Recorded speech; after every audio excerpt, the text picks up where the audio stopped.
Arizona Territory, 1870. Katherine Taylor had never known true darkness until that night, the kind that swallows light, hope, and everything she once believed about her world.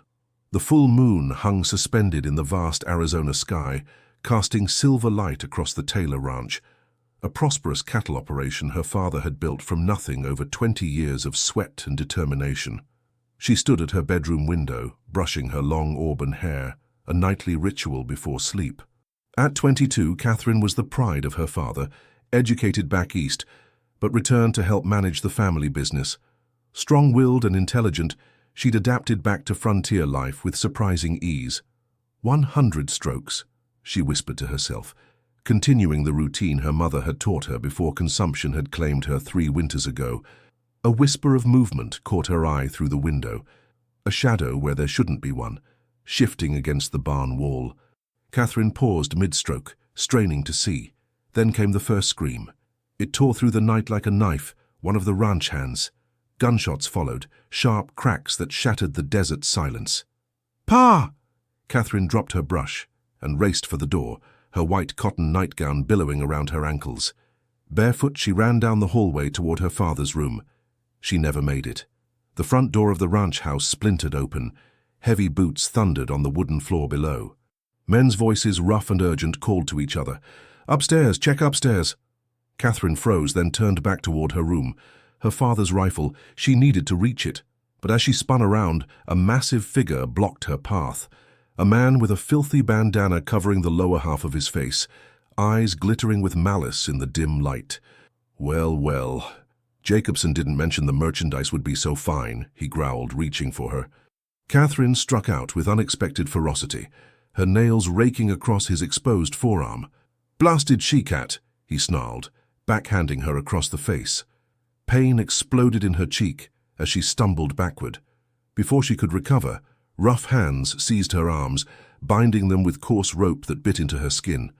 "Pa!" she screamed as they dragged her down the stairs. "Pa!" In the main room of the ranch house, her world collapsed. Her father lay face down on the floor, a spreading pool of crimson beneath him. His trusted foreman, Mr. Collins, slumped against the wall, eyes open, but seeing nothing. "No!" The cry tore from Katherine's throat, primal and raw. "Shut her up," ordered a lean, hawk-faced man who seemed to be the leader. "We've got a 3-day ride to the border, and I won't listen to that the whole way." A foul-smelling cloth was pressed against her face. Katherine fought, twisting her head, but the sickly sweet smell invaded her nostrils. Her limbs grew heavy, her vision blurred. The last thing she saw was her childhood home being put to the torch, flames licking hungrily at the wooden walls as she was thrown across a saddle like a sack of grain. Then darkness claimed her completely. For 3 days, Katherine drifted between consciousness and blessed oblivion. They were taking her south, she gathered, to the border where she would be sold to the highest bidder. The gang of 6 men treated her like cargo, giving her just enough water to keep her alive and forcing stale jerky between her cracked lips when she refused to eat. "Jacobson pays extra for undamaged goods," the hawk-faced leader, who she'd learned was called Wade, reminded his men whenever their eyes lingered too long on her torn nightgown. "You can buy yourselves a dozen willing women once we get paid." On the 3rd night, they made camp in a narrow canyon. Katherine sat with her back against a boulder, her wrists and ankles bound, watching with hollow eyes as the men passed a bottle of whiskey around the fire. Her once auburn hair hung in matted tangles around her face, streaked with dirt and blood. Her cheeks were hollowed by dehydration and grief. "How much you think she'll fetch, Wade?" asked the youngest of the gang, a pockmarked boy barely out of his teens. Wade took a long pull from the bottle. "Jacobson said 1,000 for a pretty white girl in good condition, more if she's educated, and this one's got breeding. You can tell by her hands and the way she talks." "Seems a waste to sell her," muttered another man, eyeing Katherine through the flames. "Shut your mouth, Diggs. Business is business." Katherine closed her eyes, unable to bear their discussion of her fate any longer. She tried to summon her father's face, but all she could see was his body on the floor, lifeless. Silent tears tracked through the dirt on her cheeks. She must have drifted into exhausted sleep, for the next thing she knew, a hand clamped over her mouth. Her eyes flew open in terror, but instead of one of her captors, she found herself staring into the most intense pair of eyes she had ever seen. Dark as obsidian, they gazed into hers from a face the color of burnished copper. High cheekbones, a strong jaw, and long black hair tied back with a strip of leather. An Apache warrior. Katherine tried to scream, but his hand remained firmly over her mouth. He brought his other hand up, one finger pressed to his lips in the universal signal for silence. Slowly, carefully, he removed his hand from her mouth. "I will cut your bonds," he whispered in surprisingly good English, "but you must be silent as the snake that moves through grass." Katherine glanced toward the campfire. All the men were sprawled on the ground, seemingly asleep, or dead. Her eyes shot back to the Apache. "Did you?" She couldn't finish the question. "5 sleep, the sleep that has no end," he replied, his voice so low she could barely hear it. "1 keeps watch beyond the rocks. I will deal with him." With those words he produced a knife and swiftly cut the ropes binding her wrists and ankles. Blood rushed painfully back into her extremities, and she had to bite her lip to keep from crying out. "Stay," he commanded, and then he was gone, melting into the shadows as if he were made of them.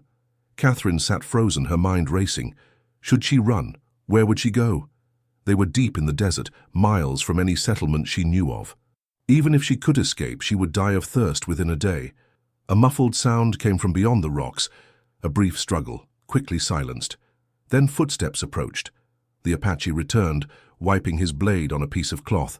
"Now all sleep," he said simply. Katherine stared up at him, trembling.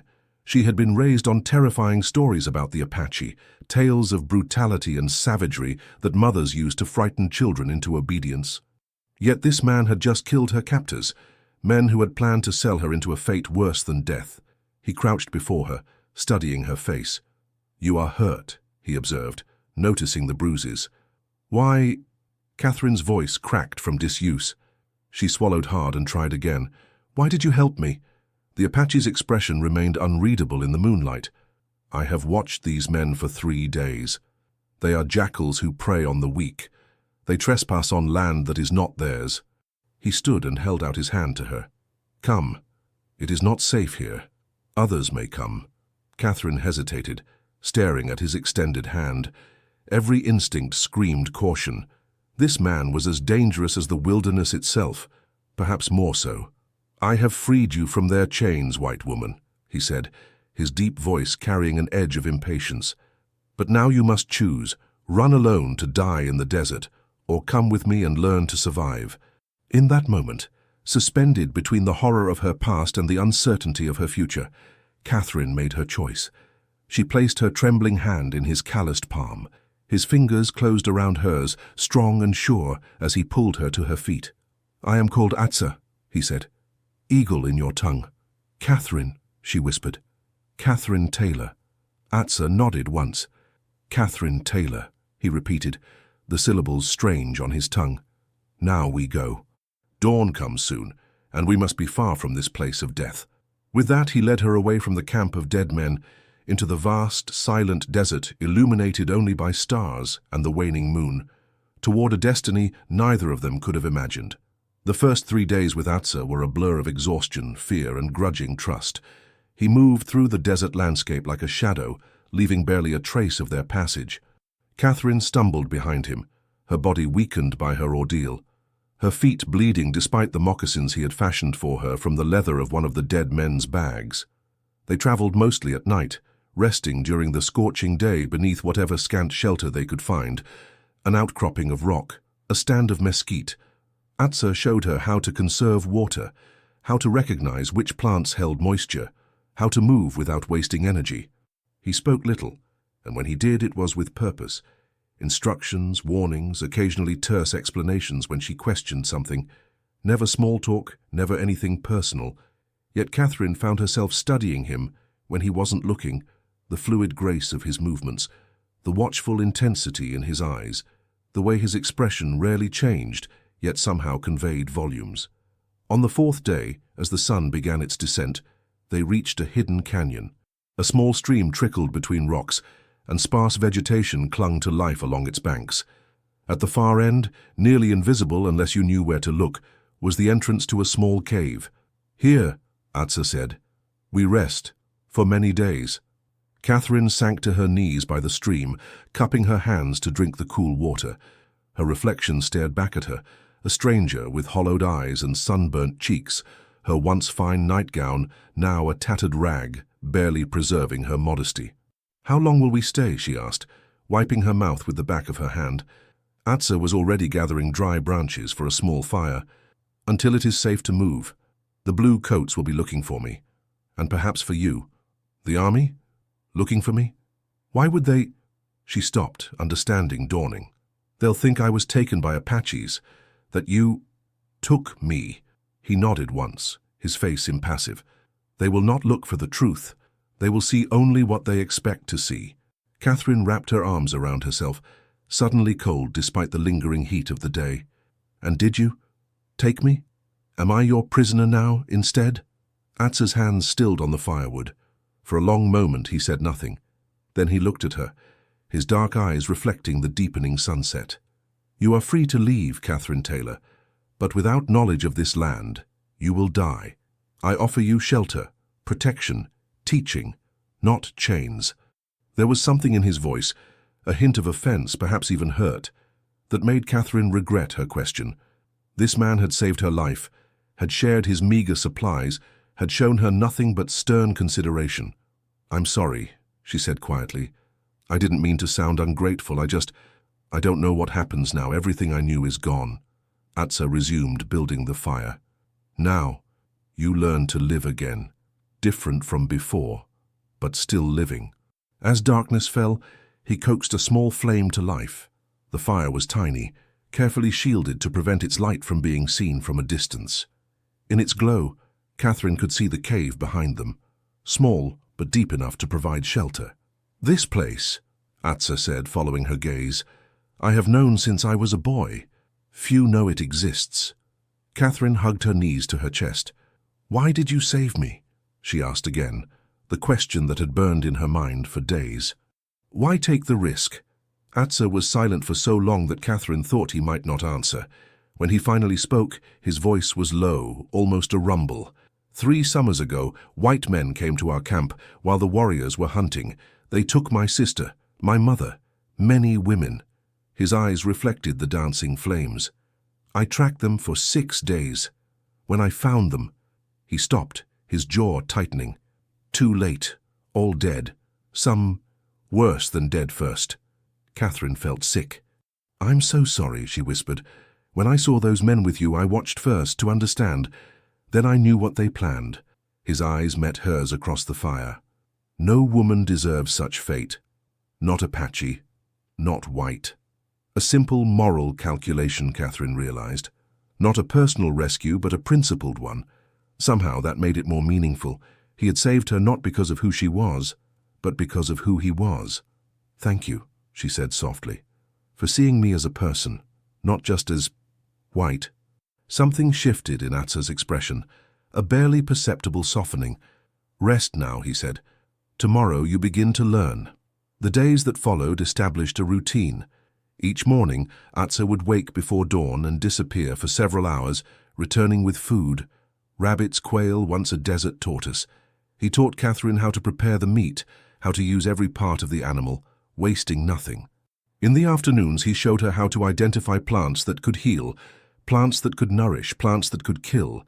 He taught her to move silently, to listen to the desert, to read the signs of water and weather. At first, Katherine fumbled through these lessons, her hands soft and clumsy compared to his skilled ones. But she was a quick study, determined to prove herself, determined to survive. 2 weeks into their strange coexistence, Atsa returned from his morning hunt with a bundle of cloth. "For you," he said, handing it to Katherine. "Woman's clothes." She unfolded the bundle to find a simple cotton dress, worn but clean, along with underthings and a pair of sturdy boots that looked close to her size. "Where did you—" she began, then stopped. She didn't want to know if these had belonged to a dead woman. "Trading post," Atsa said, reading her thoughts. 5 miles west. I watch for many days, take only when safe." Katherine clutched the clothes to her chest, unexpected tears welling in her eyes. After weeks in her filthy, tattered nightgown, the prospect of clean clothes seemed an unimaginable luxury. "Thank you," she managed. Thank you. Atsa nodded once, then turned away to give her privacy. I will check snares, he said, disappearing around the bend of the canyon. Katherine washed quickly in the stream, scrubbing weeks of grime from her skin before donning the new clothes. The dress was a simple calico, faded blue with tiny white flowers, but it felt like the finest silk against her skin. The boots were a bit large, but with an extra pair of the woolen socks Atsa had brought, they would serve. When Atsa returned an hour later, he stopped abruptly at the sight of her. For the first time since she'd met him, surprise registered on his face. Quickly masked but unmistakable, Katherine found herself smoothing the skirt nervously. Is something wrong? He shook his head once. You look, he seemed to search for the word, like yourself again. It was such an unexpectedly perceptive thing to say that Katherine was momentarily speechless. She had felt like a ghost these past weeks, disconnected from the person she had been.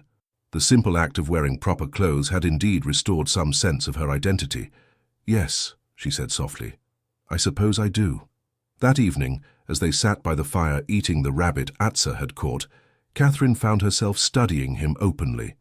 In the firelight, his features were striking, proud and stern but not cruel. His hands, capable of such swift violence against her captors, moved with surprising delicacy as he worked a piece of leather into what looked like a small pouch. You're staring, Katherine Taylor, he said without looking up from his work. Katherine flushed. I'm sorry, I was just wondering. Ask your question then. She hesitated, then plunged ahead. How do you speak English so well? Atsa's hand stilled momentarily. Mission school. When I was a boy, before I understood what they wanted to take from me. Katherine leaned forward, intrigued by this glimpse into his past. What do you mean? He set the leatherwork aside, his expression darkening. They wanted to kill the Apache in me, make me forget my people's ways, dress like white man, pray like white man, think like white man. His eyes met hers, challenging. Would you give up who you are because someone with more guns says their way is better? The question struck Katherine with unexpected force. No, she said honestly. I wouldn't. Atsa nodded, seemingly satisfied with her answer. I took what was useful, their words, their writing. Then I returned to my people. And your people, where are they now? A shadow passed over his face. Some at reservation, some still free, some, he looked into the fire, some no longer walk this earth. Katherine sensed she had ventured into painful territory. I'm sorry, she said. You don't have to speak of it. And your people? Atsa asked, unexpectedly turning the question back on her. Before the jackals came? The memory of her father lying in his blood flashed through Katherine's mind, and she swallowed hard against the surge of grief.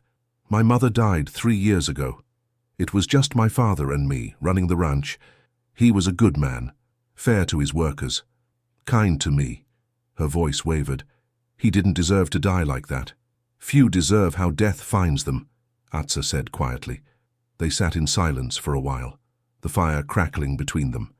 Two people from worlds that had been at war for generations, yet in that moment, united by loss.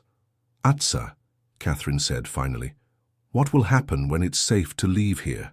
Where will you go? He looked at her, his expression unreadable in the flickering light. I go to find what remains of my band. You, he paused. What do you choose? It was a question Katherine had been avoiding. The logical answer was to return to civilization, to the nearest town where she could contact her father's lawyer, claim whatever remained of the family estate, rebuild some semblance of her former life. But the thought filled her with hollow dread. Return to what? A burned-out ranch? A society that would look at her with pity at best, suspicion at worst? How would she explain these weeks with an Apache warrior? No one would believe she had remained untouched, unharmed. I don't know, she admitted. I have nowhere to go. Atsa studied her face for a long moment. When time comes, he said finally, you will know your path. As the fire burned down to embers, Katherine retreated to her side of the cave, wrapping herself in the blanket Atsa had provided. She lay awake long into the night, watching the silhouette of her rescuer, or captor, against the dying fire. He was unlike any man she had ever known, fierce yet principled, harsh yet fair, a killer who had shown her nothing but respect. an enemy of her people who had become her only protector, and somewhere in the tangle of fear, gratitude, and growing respect, Katherine confronted a truth she was not yet ready to name. She was beginning to care what this man thought of her, beginning to value his rare words of approval, beginning to see him not as Apache, but simply as Atsa. With that unsettling realization circling in her mind, she finally drifted into uneasy sleep. Outside, a coyote called to the moon, a lonely sound that seemed to echo the confusion in Katherine's heart. Caught between two worlds, belonging to neither, she dreamed of running through endless desert, searching for something she could not name. Summer gave way to autumn, bringing cooler nights and subtle changes to the desert landscape. Katherine hardly noticed the passing weeks, so absorbed was she in the daily rituals of survival. Her hands, once soft and pampered, grew calloused from work. Her skin darkened under the relentless sun. Her body, which had initially weakened after the ordeal of her capture, gradually strengthened from the simple but demanding life she now led. Most surprising was the transformation of her mind. The world she had known, of social calls and business ledgers and proper behavior, seemed increasingly distant, like a half-remembered dream. In its place came a new awareness, the taste of coming rain in the air, the subtle tracks of animals telling stories of their passage, the rhythm of days measured not by clocks, but by the journey of the sun. And through it all, there was Atsa, her teacher, her protector, her enigma. He remained reserved, speaking only when necessary, but as the weeks passed, Katherine learned to read his silences, to understand the minute changes in his expression that revealed his thoughts. A slight narrowing of the eyes meant displeasure. The barest upward turn of his mouth signified approval. A certain stillness in his posture warned of danger before he spoke a word. One morning in late September, Katherine woke to find Atsa already returned from hunting, cleaning a brace of rabbits by the stream. She joined him, taking up her knife without being asked. They worked in comfortable silence, their movements complementary after weeks of shared tasks. "You have learned well," Atsa said unexpectedly, watching as she skillfully removed the pelt from a rabbit in one piece. Katherine looked up, surprised and pleased by the rare compliment. "I had a good teacher," she replied. Something flickered in his eyes. Amusement, perhaps.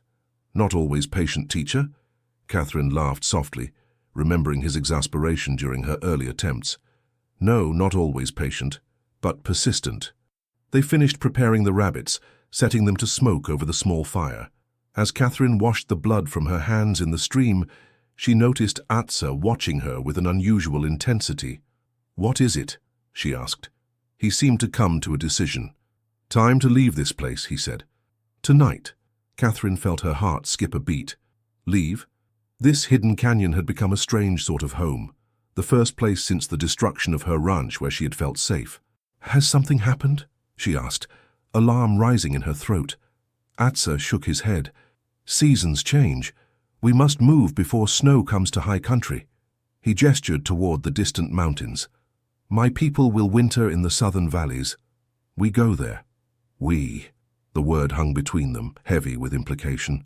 "You still want me to come with you?" Katherine asked carefully. Atsa's expression was unreadable. "It is your choice. Always has been." But it hadn't always been, not really. When he'd first rescued her, she'd had no viable alternative. Now, though, now she had skills, knowledge, strength she hadn't possessed before. "If I wanted to return to my world," she said, testing the words, "could you show me the way to the nearest settlement?" Something shuttered in Atsa's eyes. 3 days walk west, trading post. From there, you find your way." His voice was flat, devoid of emotion. "I give you supplies, food, water skin." Katherine studied his face, looking for some hint of what he wanted her to choose. But he had withdrawn behind the impassive mask he wore when they first met. "And if I go with you?" she pressed. "What then? Will your people accept me? A white woman?" Atsa was silent for a long moment. "Some will not," he admitted. "Some will see only enemy. But my word carries weight. You would be under my protection." "As what?" Katherine asked, the question emerging before she could reconsider it. "What would I be to you and your people?" Now something did flicker across his face, a brief flash of some emotion Katherine couldn't interpret. "Among my people," he said slowly, When a warrior brings someone into the band, they are responsible for that person. If you harm another, I answer for it. If you need food, I provide it. He met her eyes directly. You would be in my care. Like a child, Katherine asked, a note of challenge in her voice. Atsa's lips twitched, almost a smile. No, not like child. Like what then? He looked away toward the distant mountains. There is no word in your language that fits exactly. Katherine felt a strange tension building between them, something unspoken but increasingly difficult to ignore. Over these weeks, her feelings toward Atsa had evolved in ways that both confused and frightened her. Respect had deepened into admiration. Gratitude had transformed into something warmer, more complex. And now, facing the prospect of parting ways, she confronted the truth she had been avoiding. She did not want to leave him. The realization should have shocked her. This man was Apache, the enemy her people had feared and fought against for generations. Their worlds could not have been more different. Any future together was surely impossible. Yet as she watched him, silhouetted against the morning light, Katherine knew with sudden clarity that returning to her old life was equally impossible. That world had died with her father, and in the ashes of that tragedy, something new had taken root, something unexpected and fragile, but undeniably real. I will go with you, she said quietly. Atsa turned to look at her, his dark eyes searching her face as if to gauge her certainty. It is a dangerous journey, he warned, and what waits at end may not welcome you. I understand, Katherine said, but I've made my choice. Something eased in Atsa's posture, a tension released that she hadn't even realized was there. He nodded once, decisively. Then we prepare. Leave at nightfall. They traveled for 10 days, moving mostly under cover of darkness. Atsa led them through paths invisible to untrained eyes, dry washes, narrow canyons, stretches of rock where they left no tracks. Sometimes they went miles out of their way to avoid settlements or army patrols. Katherine matched his pace without complaint, drawing on reserves of strength she hadn't known she possessed. The woman who had once tired from a day of overseeing ranch accounts now walked from dusk till dawn, carrying her share of their meager possessions, setting up camp alongside Atsa with practiced efficiency. On the 11th day, as they crested a rise overlooking a hidden valley, Atsa raised his hand for her to stop. Below them, nestled against a hillside near a small stream, were a cluster of wickiups, dome-shaped dwellings covered with brush and grass. Thin wisps of smoke rose from cooking fires. Children darted between the structures, their voices carrying faintly on the wind. Your people, Katherine said softly. Atsa nodded, his eyes scanning the encampment with visible relief. What remains of them? He murmured. Katherine felt a sudden flutter of anxiety. Atsa, are you certain they won't harm me? He turned to her, his expression grave. I cannot promise all will welcome you, but none will harm what I claim as mine. His eyes held hers intently. Stay close, speak little, follow my lead. With that, he started down the slope, Katherine close behind him. They were spotted before they reached the bottom of the hill. A shout went up from the camp, and several men emerged, rifles at the ready. Atsa called out in his native tongue, a flowing stream of words Katherine couldn't understand. One of the men responded, his posture relaxing slightly. As they approached the camp, more people emerged from the wickiups, women with babies on their hips, old men leaning on sticks, curious children peeking from behind their mothers' skirts. All eyes were on Katherine, expressions ranging from open hostility to wary curiosity. An older man stepped forward, tall and straight-backed despite his age, with deep lines etched into his weathered face and grey streaking his long hair. He spoke to Atsa in their shared language, his eyes never leaving Katherine's face. Atsa responded respectfully, occasionally gesturing toward Katherine. She stood still, trying to project a calm she didn't feel, acutely aware of her otherness in this place. Finally, the older man stepped closer to her. I am Nayati, he said in accented but clear English. Atsa says you are Katherine, that he found you captive of bad men, that you have learned our ways. Katherine inclined her head respectfully. Yes, he saved my life, taught me to survive. Nayati studied her face for a long moment. Atsa is grandson of my sister. His word carries weight here. His eyes narrowed slightly. He says you are under his protection, that you come not as enemy but as—" He paused, searching for the right word. "As friend." Something in the way he said friend made Katherine glance at Atsa, who was watching the exchange with unusual intensity. "I am grateful for any kindness shown to me," Katherine said carefully. "I know that my people have done great harm to yours. I don't ask for trust I haven't earned." Nayati's weathered face showed surprise at her words. He turned to Atsa and said something in Apache. Atsa replied, his expression softening as he glanced at Katherine. The older man nodded once, then addressed the gathered people. He spoke at length, his voice carrying authority. Gradually, the tension in the camp eased. Women returned to their tasks, children resumed their play, though many continued to cast curious glances at the white woman in their midst. "You may stay," Nayati told Katherine, "but know this. These are dangerous times for my people. Army hunts us, moves us like cattle to reservation where children starve and old ones die of white man's diseases. If you betray us—" He left the threat unspoken. "I understand," Katherine said. "I won't betray your trust." Nayati nodded once, then walked away, leaving Katherine alone with Atsa. "That went better than I expected," she said quietly. The corner of Atsa's mouth lifted slightly. "Nayati is wise man. He judges heart, not skin." He led her to a small wickiup at the edge of the camp. "Here," he said, "you stay here." Katherine peered into the simple dwelling, just large enough for one person to sleep comfortably, with a small fire pit in the center. "And you?" she asked, suddenly uncertain of their arrangement now that they were among his people. "My place is there," Atsa said, pointing to a slightly larger wickiup nearby. "Close enough if you need." Before Katherine could respond, a woman approached them. She was perhaps 40, with a stern face and assessing eyes that took in Katherine's appearance with undisguised suspicion. Atsa greeted her with obvious respect. They exchanged words in Apache, the woman's tone becoming increasingly heated.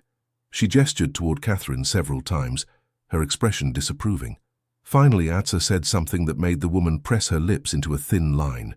She gave Katherine one last cold look before turning away. "Who was that?" Katherine asked when she was out of earshot. "Taluta," Atsa replied, "wife of my cousin who was killed by soldiers. She does not welcome white woman in camp." "What did you tell her?" At the end, Atsa's expression was carefully neutral.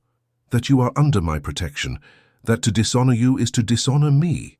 Katherine felt a curious warmth spread through her chest at his words. "Will there be others like her?" "Yes," he said simply. "But also others who will judge you by your actions, not your blood." He nodded toward a group of women preparing food nearby. "Tomorrow, you help with women's work. Show willing hands, respect. They will see your heart in time." With that, he left her to settle into her new dwelling. Katherine arranged her few possessions: the knife Atsa had given her, the water skin, the extra dress he had obtained for her weeks ago. The interior of the wickiup smelled of earth and dried grass, not unpleasant but unfamiliar. Outside, she could hear the life of the camp continuing, women calling to children, men talking in low voices, the rhythmic sound of someone pounding something with a stone. Katherine sat in the entrance of her new home, watching as the sun began its descent behind the western hills. She had crossed a threshold today, stepped fully into a world she had once been taught to fear. There would be no going back now. Whatever happened, her fate was bound to these people, to Atsa. As twilight deepened, she saw him across the camp, deep in conversation with Nayati. As if sensing her gaze, he looked up, his eyes finding hers across the distance. For a brief moment, something passed between them, an acknowledgement of the strange journey that had brought them here, and of the uncertain path that lay ahead. Katherine wrapped her arms around herself against the evening chill, feeling both utterly alone and strangely at peace. Tomorrow would bring new challenges, but tonight she had shelter, she had safety, and she had the watchful protection of a man who had become more important to her than she dared admit, even to herself. The weeks that followed tested Katherine in ways she hadn't anticipated, physical hardship she had learned to endure during her time with Atsa. But the isolation of being the only white person among people who had every reason to hate her kind, that was a different sort of trial. Some, like Taluta, made their hostility plain, speaking to her only when absolutely necessary, and then in tones of barely disguised contempt. Others simply ignored her existence, walking past as if she were invisible. But there were those who showed kindness. Kimmy, a young widow with a child at her hip, showed Katherine how to prepare the traditional foods, correcting her mistakes with patient hands. Old Apache, who had lost 3 sons to the white man's wars, nonetheless shared her knowledge of healing plants, recognizing in Katherine a quick mind and willing student.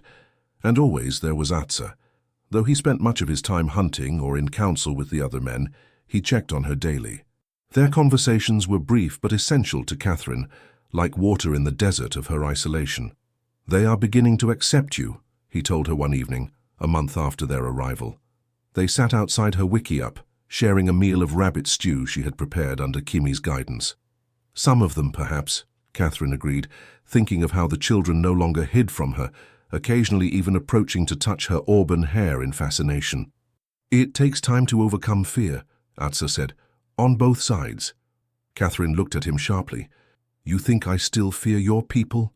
Atsa's dark eyes studied her face. "Not my people, perhaps yourself. What you become here." His insight startled her. It was true. Part of her still struggled with the transformation taking place within her. Each day, she felt the Katherine Taylor of before receding further into memory.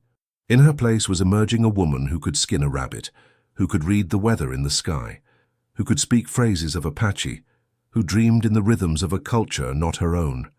"I don't know who I am anymore," she admitted softly.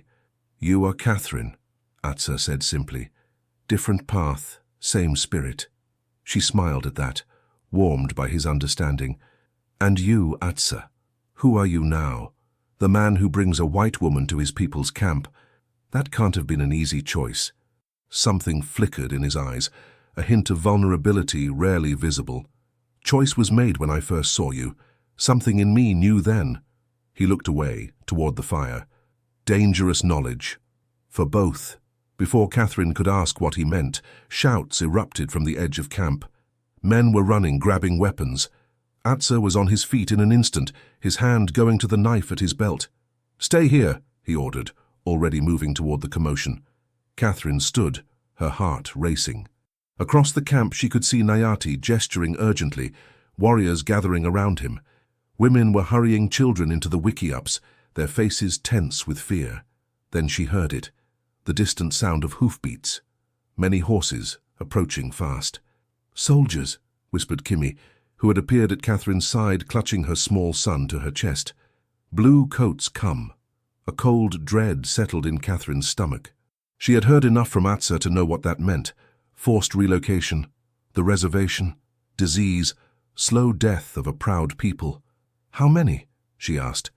Kimmy shook her head. "Many. Too many." Across the camp, the men were taking up defensive positions. Katherine could see Atsa conferring urgently with 2 other warriors, his expression grim. Women were dousing fires, gathering essential supplies. Without thinking, Katherine ran to her wickiup and grabbed her knife, securing it in the pocket of her dress. When she emerged, Atsa was striding toward her, his face dark with controlled fury. "You must hide," he said without preamble. "If soldiers find white woman with us, they ask many questions. Maybe think you captive, maybe think you traitor." His eyes burned into hers. "Either way, dangerous for you. What about all of you? Where will you go?" "North, to mountain caves." "Old hiding place." His hand gripped her arm. "Listen carefully. In stream bend, half-mile east, large rocks. Space behind big enough for 1 person. Hide there until soldiers pass. Then follow stream north. I will find you." "Atsa," Katherine began, but he cut her off. "No time." His voice was urgent, but his eyes held something else, a fierce intensity that made her breath catch. "Katherine, I will find you. This I swear." Before she could respond, he was pulling her toward the edge of camp, keeping to the shadows. All around them, the Apache were melting into the darkness, abandoning their temporary home with the practiced efficiency of a people long accustomed to flight. At the eastern edge of the camp, Atsa stopped. In the faint moonlight, Katherine could see the strain in his face. "Go now," he said. "Stay hidden, no matter what you hear." "I'm afraid," she admitted, the words barely audible. Atsa's hand moved to her face, his palm rough against her cheek. It was the first time he had touched her with such intimacy, and even in the midst of danger, Katherine felt its significance. "You are brave woman, Katherine Taylor," he said softly. "Brave as any Apache." Then, in a move that shocked her completely, he bent and pressed his lips to hers, a brief, fierce kiss that sent heat cascading through her body despite the terror of the moment. Before she could react, he pulled away. "Now go," he commanded. "Live." With that, he turned and disappeared into the darkness, leaving Katherine standing at the edge of the emptying camp, her lips still burning from his kiss, the sound of approaching soldiers growing ever louder. Katherine ran as she had never run before, her heart pounding in rhythm with her feet on the hard desert earth. The stream Atsa had mentioned was a silvery ribbon in the moonlight, leading her away from the camp and the approaching danger. Behind her she could hear shouts as the soldiers discovered the abandoned encampment. The night was split by a rifle shot, then another. Katherine forced herself not to think about who those shots might have found. The bend in the stream appeared ahead, and with it the cluster of large rocks Atsa had described. Katherine slowed, scanning the area. There, a dark shadow between two massive boulders. She squeezed through the narrow opening, finding herself in a space just large enough to curl up in, hidden from view. She pressed her back against the cool stone, trying to quiet her ragged breathing. From her hiding place, she could see a slice of the night sky, stars wheeling overhead, indifferent to the human drama unfolding beneath them. Time passed with agonizing slowness. The distant sounds of shouting faded, but Katherine remained hidden, heeding Atsa's warning. She must have dozed eventually, for she woke with a start to the grey light of dawn filtering into her rocky shelter. She listened carefully. Nothing but the gentle murmur of the stream and the occasional call of a desert bird. Cautiously, she emerged from her hiding place, muscles stiff from the cramped quarters. The world seemed unnaturally quiet after the chaos of the night before. Katherine followed the stream north as Atsa had instructed, moving carefully, using all the skills he had taught her to leave minimal sign of her passage. By midday, the sun blazing overhead, she had reached a series of low hills. The stream curved between them, continuing northward. Katherine paused to drink and rest in the scant shade of a mesquite tree, trying to ignore the growing worry in her heart. Had the people escaped safely? Was Atsa among them? Or had he been captured, or worse? As the day waned, Katherine continued her journey, climbing steadily as the terrain became more rugged. The stream was narrower here, tumbling over rocks in small cascades. The vegetation changed too, more juniper and pine, less of the desert scrub of the valley. By sunset, she had reached a plateau overlooking the valley below. In the far distance, she could see a plume of smoke rising from what must be the abandoned camp. Her heart sank at the sight. The soldiers were still there, perhaps searching for those who had fled. Katherine found a sheltered spot among the rocks and made camp as Atsa had taught her, gathering a few dry sticks for a tiny, nearly smokeless fire, using her knife to cut juniper boughs for a bed. She had no food, but the water from the stream quenched her thirst. As darkness fell, she huddled close to her meager fire, listening to the unfamiliar sounds of the night. Without Atsa's reassuring presence, the wilderness seemed vastly more threatening. Every rustle in the underbrush, every distant animal call sent a spike of fear through her. "He will come," she whispered to herself, like a talisman against the darkness. He promised. Morning brought no sign of Atsa or any of the Apache. Katherine doused her fire and continued northward, hunger beginning to gnaw at her stomach. By midday, she spotted a thicket of berries she recognized as safe from Atsa's teachings. She ate gratefully, gathering extra in a pouch made from the hem of her dress. The day passed and another night. Still alone, Katherine began to wonder if she had misunderstood Atsa's directions, or if something had happened to prevent him from finding her. On the third day, as she followed the ever-narrowing stream up into rockier terrain, the sky darkened ominously. Within an hour, rain began to fall, gently at first, then with increasing intensity. Katherine sought shelter beneath an overhanging rock, watching as the dry stream beds all around suddenly filled with rushing water. The desert storm unleashed its fury with stunning quickness. Lightning split the sky, followed by crashes of thunder that seemed to shake the very ground. Rain fell in blinding sheets, turning the world into a chaotic blur of water and wind. Huddled beneath her inadequate shelter, Katherine felt a despair she had not allowed herself before. She was lost, alone, the weather conspiring against her. Perhaps Atsa had been captured or killed. Perhaps she would die here, her bones bleaching in the sun once the storm passed. As these dark thoughts crowded her mind, a shadow moved at the edge of her vision. Katherine stiffened, her hand going to her knife. The shadow solidified, becoming a human figure approaching through the rain. Katherine. The voice, that voice, sent a flood of relief through her so intense it left her weak. Atsa stood before her, water streaming from his hair and clothing, his dark eyes blazing with an emotion she couldn't name. "You're alive," she whispered, rising to her feet.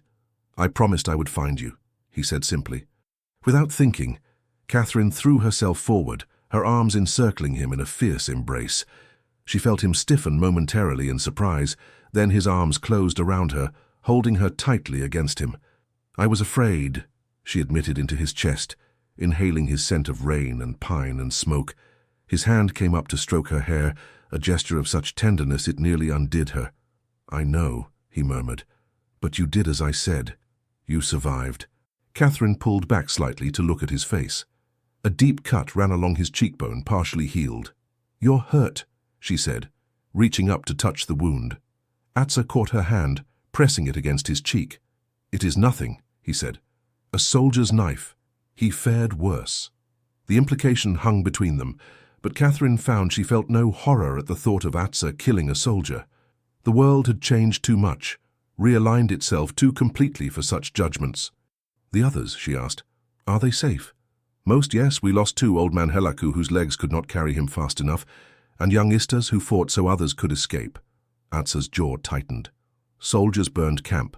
Everything gone." "I'm sorry," Katherine said, meaning it with all her heart. Atsa nodded once, acknowledging her sympathy. Then he looked past her, at the small shelter she had found. "Not good place," he said. "Water rises quickly here. Must go higher." Despite the continuing rain, they set out immediately, Atsa leading the way up a barely visible trail that clung to the rocky hillside. Katherine followed, trusting his knowledge of the terrain. After an hour of difficult climbing, they reached a narrow opening in the rock face, the entrance to a cave. Atsa ducked inside, motioning for Katherine to follow. The interior was larger than it appeared from outside, extending deep into the hillside. To Katherine's surprise, signs of habitation were evident.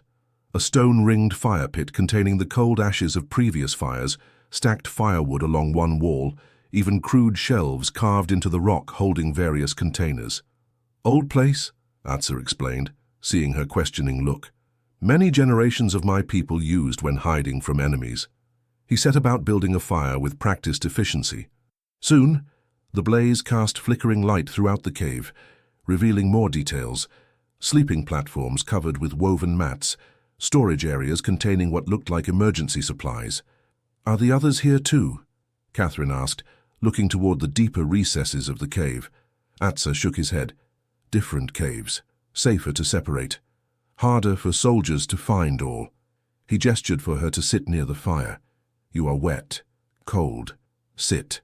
Katherine sank down gratefully, extending her hands toward the warming flames. Atsa disappeared briefly into the depths of the cave, returning with a bundle of cloth which he handed to her. "Dry clothes," he said. "Old, but clean." The bundle contained a simple dress of soft deerskin, decorated with subtle beadwork around the neckline, and a blanket of tightly woven wool. "These are beautiful," Katherine said, running her fingers over the delicate beadwork. "My mother's work," Atsa said quietly. "Before soldiers came." Katherine looked up sharply. "Atsa, I can't—" "She would want woman of courage to wear," he interrupted. "Change. Get warm. I will prepare food." He turned away to give her privacy, busying himself with a container of what looked like dried meat and berries.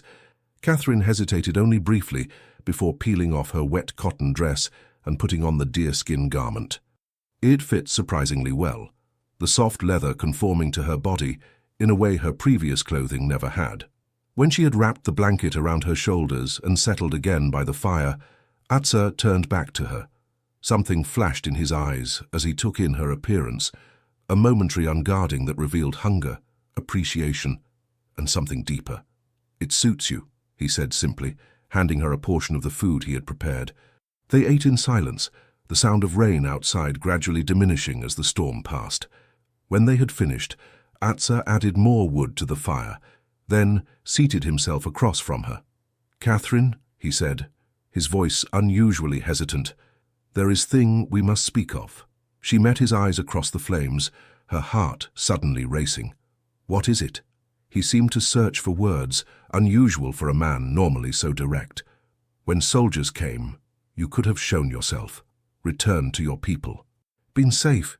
They're not my people anymore," Katherine said softly. Atsa's gaze intensified. "Why you say this?" Katherine looked into the fire, gathering her thoughts.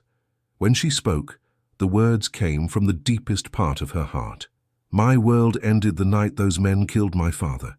Everything I was, everything I knew, it died with him." She looked up at Atsa. "But then you came.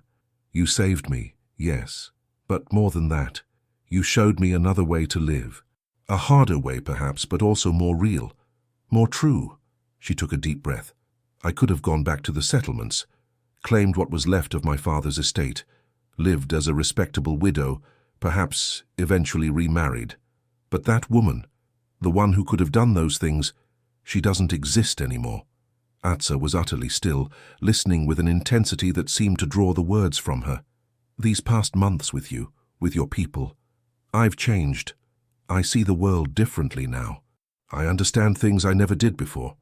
Katherine smiled faintly. "My old life feels like a dream someone else had.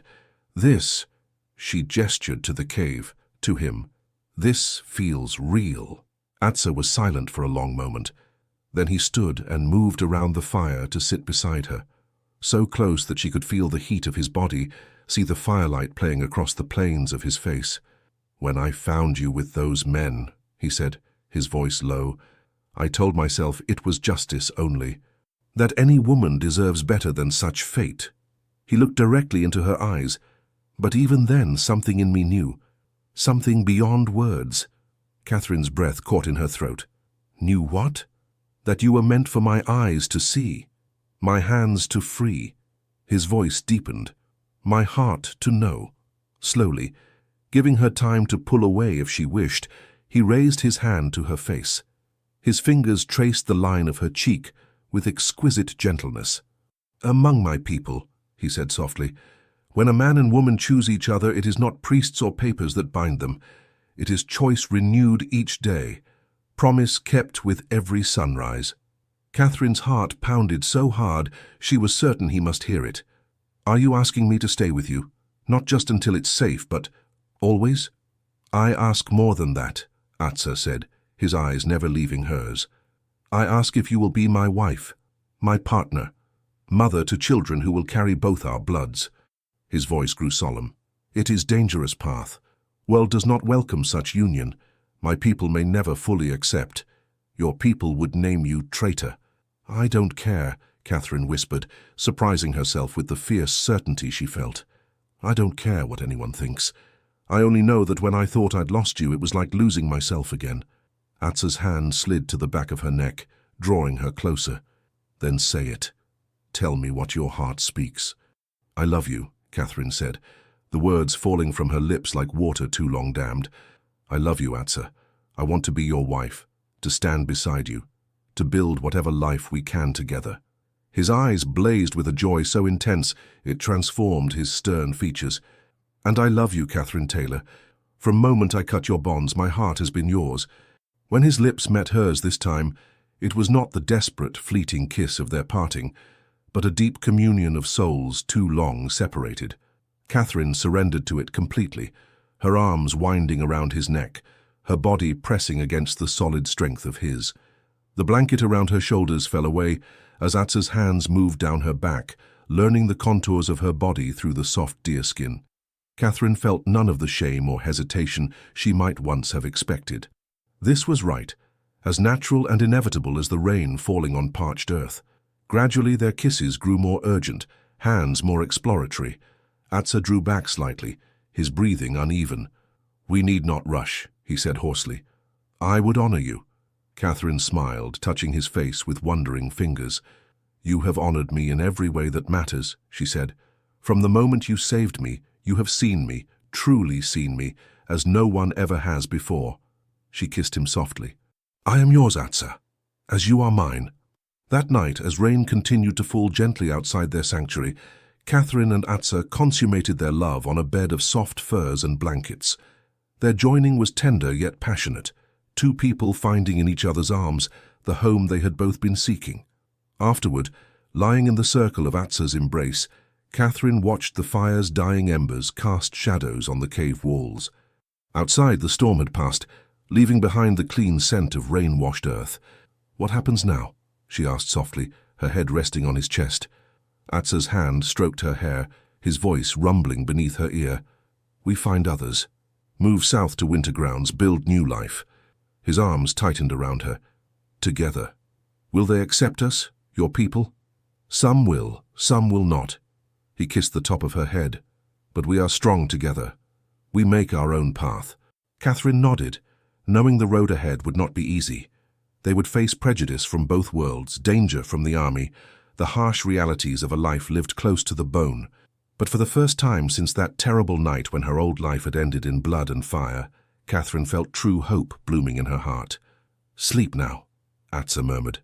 "Tomorrow comes soon enough." As Katherine drifted towards sleep, secure in her lover's arms, she marveled at the strange twists of fate that had brought her here.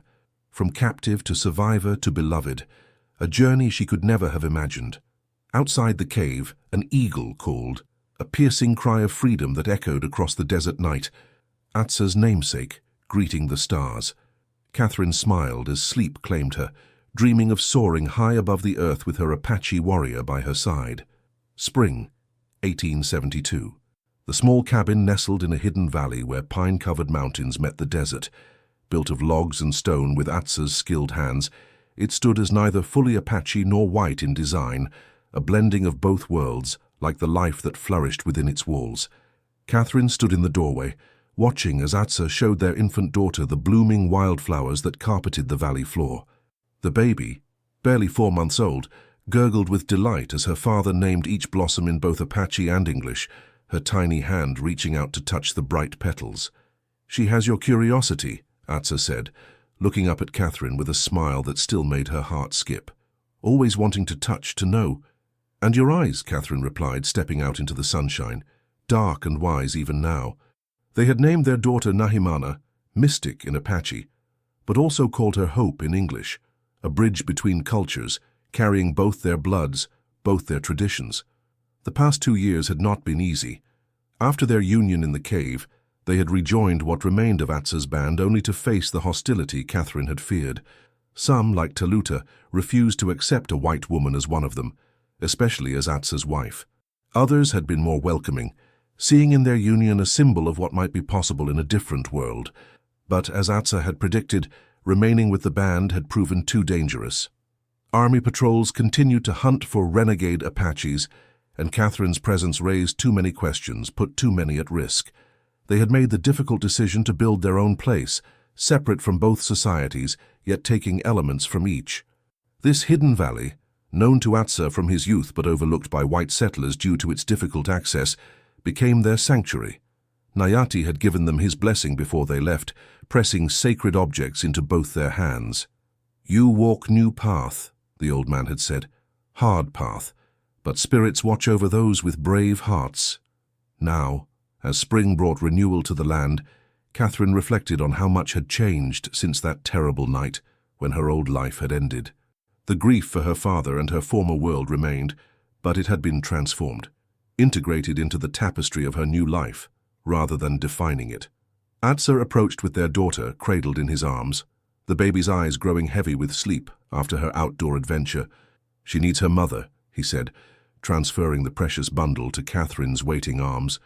Katherine pressed her nose to the baby's soft head, inhaling the sweet scent. "And her father," she murmured. Atsa's arm encircled her waist as they stood together in the doorway of their home, looking out over the valley that was their domain. In the distance, far below, they could just make out the glint of a river winding through the desert, the border between the Apache territories and the expanding reach of white settlement. "Riders," Atsa said suddenly, his keen eyes spotting movement long before Katherine could see it. 3. Coming up valley. Katherine felt a flutter of fear. They had occasional visitors, a few Apache from Atsa's band who had chosen to maintain contact, and 2 trusted traders who supplied them with items they couldn't produce themselves. But unannounced visitors could mean danger. "Take Nahimana inside," Atsa said, already reaching for his rifle. Katherine did as he asked, settling the sleeping baby in her cradle before returning to the doorway. Atsa stood in front of the cabin, rifle ready but not raised, watching as the riders approached. As they drew nearer, Katherine gasped in recognition. "It's Kimi," she said, "and her son. And that looks like older pony with them." Atsa nodded, lowering his rifle. "Something has happened," he said grimly. "They would not come unless important."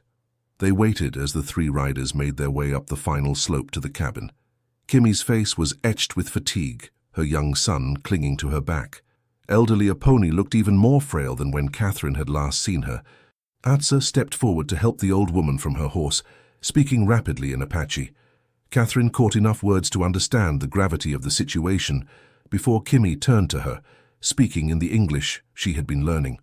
"Soldiers come in night," she said, her voice tight with controlled emotion. "Many soldiers. Take everyone to reservation. Bad place, no food, much sickness." Her eyes filled with tears. "Nayati, fight. Soldiers, shoot him." Katherine's hand flew to her mouth. "No," she whispered, thinking of the dignified old man who had accepted her despite everything. Atsa's face was like stone, but Katherine could see the grief in his eyes. "The others?" he asked. "All taken," Kimi said. "We escape only because we at river collecting medicine plants." She gestured to a pony. "Grandmother say we come here. Say Atsa and Katherine help." Atsa and Katherine exchanged a look, a silent communication born of deep understanding. Without words, they reached the same decision. "You will stay with us," Katherine said, stepping forward to take a pony's gnarled hand. "For as long as you need. Forever, if you wish," Atsa added. "This place has room for more."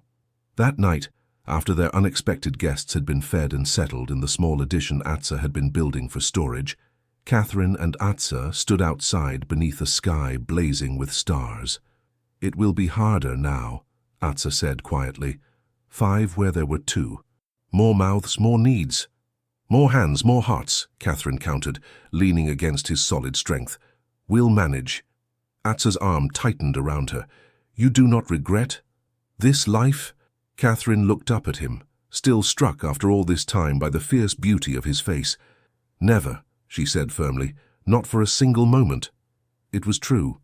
Despite the hardships, despite the isolation, despite the dangers that still lurked on the horizon, Katherine had found in this unexpected life a fulfillment she had never known before. In Atsa's love, in their daughter's smile, in the community they were building, one person at a time, she had discovered her true purpose. "The world changes," Atsa said, gazing up at the eternal stars. "But some things remain." He looked down at her, his eyes reflecting the starlight. "My love for you. Constant as North Star." Katherine reached up to touch his face, her heart full. "And mine for you, now and always." From inside the cabin came the soft cry of their awakening daughter. Together, they turned toward the sound, toward their future, hand in hand beneath the vast Arizona sky. What had begun in violence and fear had transformed into something beautiful and enduring, a love that had transcended boundaries of race and culture, a family forged in adversity, a home built with courage and hope. Katherine Taylor, once captive, now beloved wife and mother, followed her Apache husband into their cabin, into the warmth of the life they had created together, carrying in her heart the certainty that she had found her true freedom in the most unexpected of places, in the arms of the man who had once said, "I will free you, but only to stay with me." The end. Dear listener. As the final words of Katherine and Atsa's story settle in your mind, I invite you to sit with the feelings it may have stirred within you. Their journey across the wilderness of Arizona mirrors the journeys many of us take in our own lives. Perhaps not so dramatic, but no less profound. Like Katherine, many of us have experienced moments when life as we knew it changed forever. The loss of a loved one, a sudden illness, or simply the gradual passage of years can transform the landscape of our lives, making the familiar seem distant and strange. We may feel lost, adrift in a world we no longer recognize. But Katherine's story reminds us of the remarkable resilience of the human spirit. When her world collapsed around her, she discovered strengths within herself she never knew existed. Her hands, once soft from a life of comfort, became capable of survival. Her heart, once protected by the walls of convention, opened to love in its most unexpected form. For those of us in the golden years of life, this message resonates with special power. You have weathered many seasons, seen the world change in ways both wonderful and concerning. Perhaps you've experienced losses that seemed unbearable at the time, yet here you are, still standing, still breathing, still capable of finding beauty in each new day. Like Atsa, you carry the wisdom that only experience can bring. You understand what truly matters, not the superficial judgments of society, but the deep bonds of love and respect that connect us to one another. You know that true wealth lies not in possessions, but in the relationships we nurture and the legacy of kindness we leave behind. Tonight, as you prepare for sleep, know that you are protected by the same stars that watched over Katherine and Atsa. The challenges you face may be different from theirs, but the courage you bring to those challenges comes from the same wellspring of human strength. You are not alone on your journey, even in moments when the path seems darkest. Let the peace of this story follow you into your dreams. Rest in the knowledge that, like Katherine and Atsa, you have the power to create meaning and beauty, even in circumstances you never would have chosen. Your life story continues to unfold, page by page, chapter by chapter. And like the best stories, it holds the promise of unexpected joy, even now. May you sleep deeply and wake refreshed, ready to meet tomorrow with the quiet strength of those who have already overcome much. May you feel the protective embrace of love, whether from those still by your side or from the cherished memories you carry within you.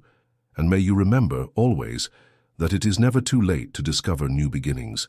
With deep appreciation for the wisdom and strength you bring to this world, Wild West whispers, thank you for staying with us until the very end of Katherine and Atsa's unforgettable story. We hope their journey touched your heart as deeply as it touched ours.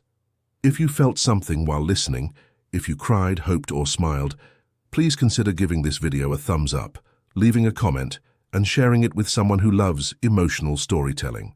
We pour our hearts into every word, and your support means the world to us. When you subscribe to our channel, you're helping us stay inspired to create more stories full of love, redemption, and life-changing twists. So please, don't forget to subscribe, like, comment, and share. From the bottom of our hearts, thank you. And don't go just yet. At the end of this video, another powerful story from our channel will appear. Click it and let yourself be surprised by more emotional journeys just like this one.